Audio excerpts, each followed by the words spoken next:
समय की बात है। बहुत दूर एक परियों का लोक था। परियों की रानी आन्या सभी परियों को अपने बच्चों के समान समझती थी और वह बहुत ही दयालु थी। सभी परियां एक साथ मिलजुल कर रहती थी, लेकिन रानी की बेटी ईवा उसे किसी के साथ मिलजुल पसंद नहीं था, इसलिए वह हमेशा दूसरी परियों से दूर ही रहती थी। उसे अपनी खूबसूरती पर और रानी की बेटी होने पर बहुत घमंड था। परिलोक की एक परी मेघा स्वभाव में बहुत ही अच्छी थी, लेकिन वह काली थी, इसलिए ईवा उसको बिल्कुल पसंद नहीं करती थी।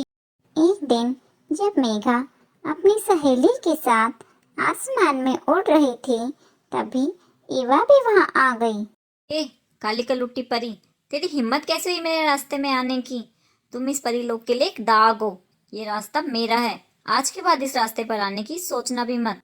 ईवा की यह बात सुनकर मेघा और उसकी सहेली को बहुत बुरा लगा। वहीं दूसरी ओर रानी आन्या जानती थी कि उनकी बेटी ईवा का स्वभाव दूसरी परियों के साथ ठीक नहीं। वह सोचती रहती थी कि कैसे अपनी बेटी के स्वभाव में बदलाव लाए। बेटा, तुम दूसरी परियों के साथ बुरा बर्ताव ना किया करो और उन्हें अपनी बहनों की तरह समझा करो। ईवा अपनी माँ की बातों को एक कान से सुनकर दूसरे कान से निकाल देती थी और दूसरी परियों को नीचा दिखाने का वह कोई मौका नहीं छोड़ती थी।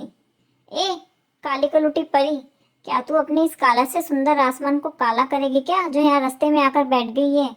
ईवा मेघा के कालेपन का बहुत मजाक उड़ाती थी, लेकिन मेघा कभी उसको उल्टा नहीं बोलती थी। वह स्वभाव में बहुत अच्छी थी। वह चुपचाप से ईवा की सारी बातों को सहन कर लिया करती थी।